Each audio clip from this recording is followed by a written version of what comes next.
Hello, and welcome to the library beneath the hidden staircase. The beauty of this library is no matter what librarian you have, the stories these old, tattered books contain are always worth the read. I am Kristen Seavey. Now don't be too scared down here. Just stay close to my flashlight and all will be well. Let's get into today's story. We often associate unique marriages with the last several decades, forgetting that for most of history, marriages have been more of a contract for wealth, comfort, and offspring. Kings would have multiple wives, and wealthy nobles' children were often just pawns to increase the family status by marrying them off to the most wealthy single nobles they could. People have continually constructed their own unique ever-afters. Our story for today involves a platonic marriage formed out of practicality that ended in death. This is no Romeo and Juliet tragic romance. Instead, it's a Victorian tale of one woman who first found marriage, then found love, while her husband found himself 6 feet under.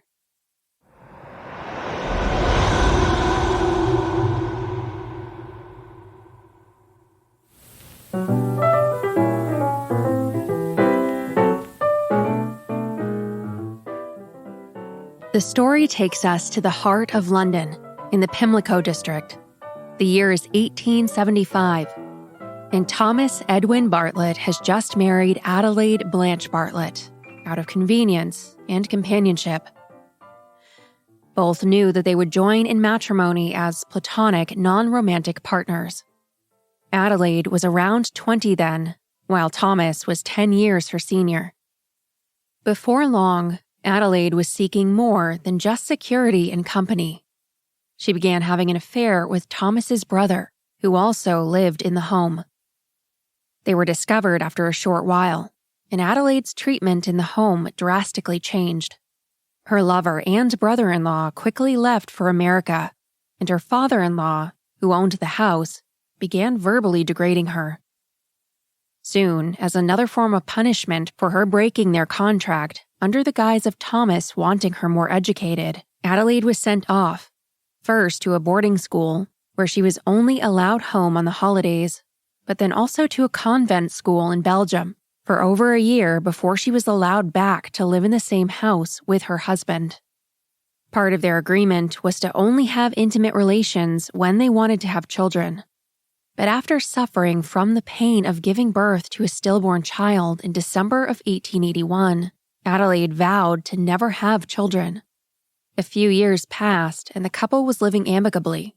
Thomas managed several grocery stores, and Adelaide remained faithful to him and to their agreement. That was until a young Wesleyan minister named George Dyson entered their lives. He quickly became a close acquaintance, often seen out with them, frequenting their home, and soon had dinner with them most evenings. They grew so close that Thomas Bartlett wrote out his will. He left everything to his wife and made George Dyson executor. Eventually, the couple desired their own home and moved into an apartment in West Pimlico.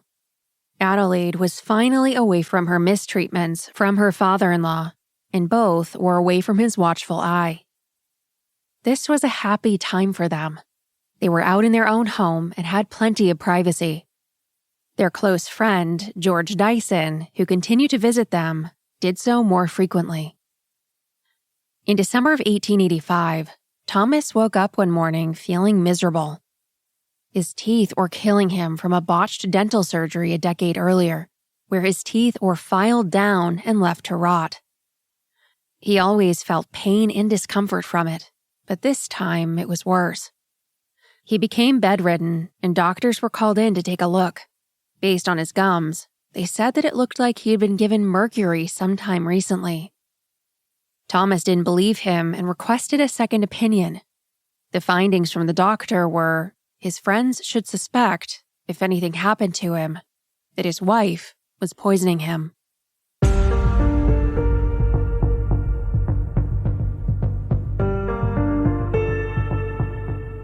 Worried about his son, Thomas's father began visiting the home often to check on him and keep an eye on Adelaide.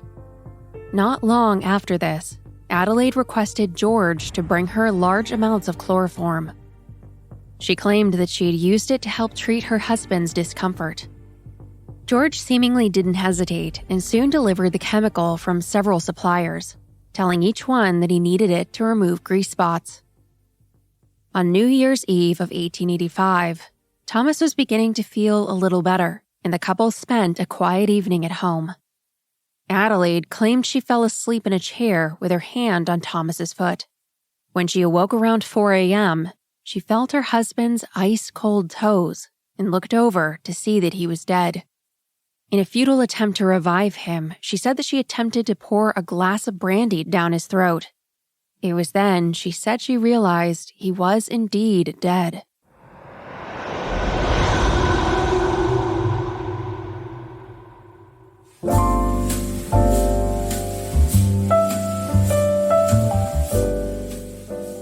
I tend to be a procrastinator and push things off until the last minute, especially when it comes to my health. But sometimes waiting until something bad happens isn't the best way to handle things, especially when it comes to therapy and mental health. Why wait? Especially when you can get a therapist through Talkspace. Therapy can help you shift your perspective, find tools to cope in difficult times, and be a guiding light. Getting started is the important part. Talkspace makes it easy and affordable.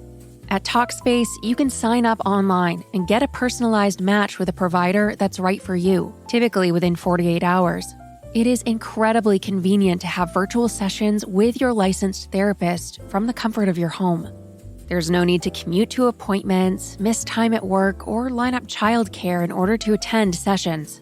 It's mental health care made easy. Talkspace is secure and private, using the latest end-to-end bank-grade encryption technology to store client information and complying with the latest HIPAA regulations. Talkspace is affordable and in-network with most major insurers. As a listener of this podcast, you'll get $100 off your first month with Talkspace when you go to Talkspace.com and use code Hidden Staircase. To match with a licensed therapist today, go to Talkspace.com and use code Hidden Staircase to get $100 off your first month and show your support for the show. That's Hidden Staircase at Talkspace.com.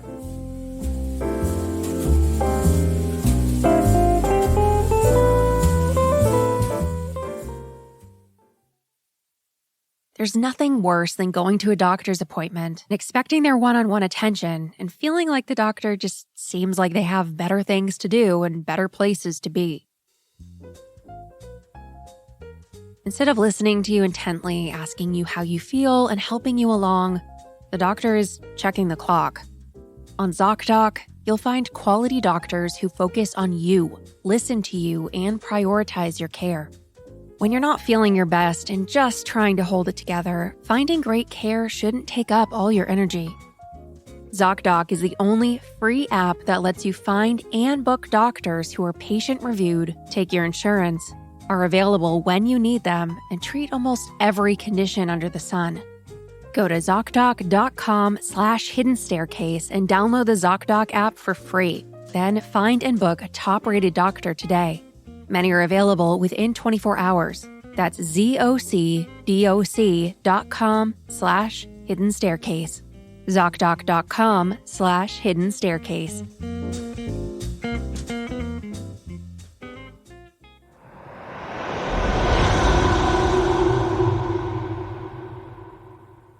The first person in the room was the couple's landlord, who said the room had a chloric ether aroma when he entered.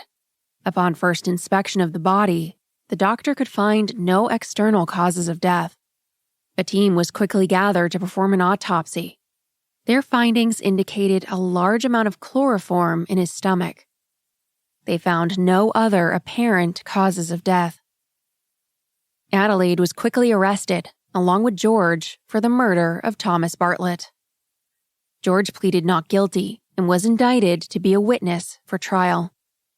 During this, George claimed that their relationship started as friends, but he soon developed feelings for Adelaide. He said that Thomas knew about it and encouraged it, even to the point where if Thomas died, his wife was to marry George. Letters between the two men were brought forth as evidence and matched up to his claims. Statements of love were often used between them.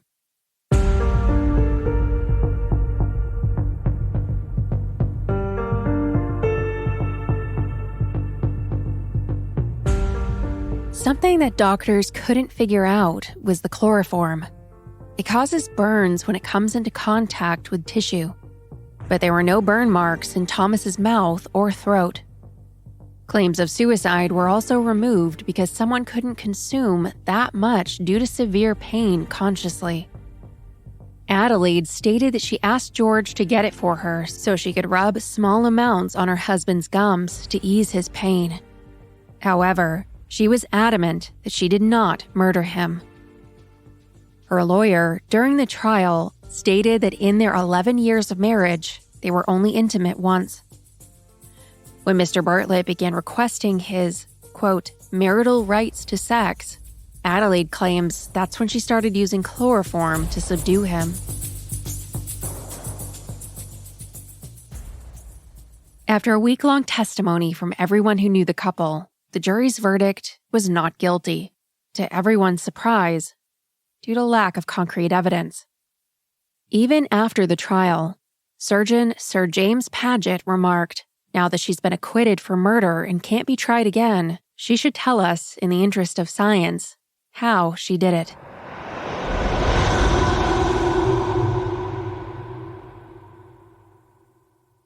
After the trial, both Adelaide and George left to live in America.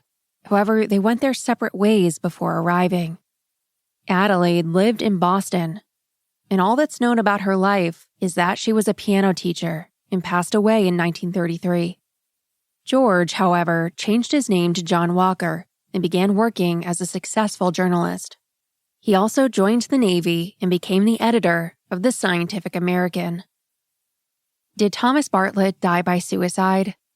Was it a horrible mistake? In his delirium, grabbing the wrong bottle in the dim light? Or was it his wife, Adelaide, getting away with a perfect murder?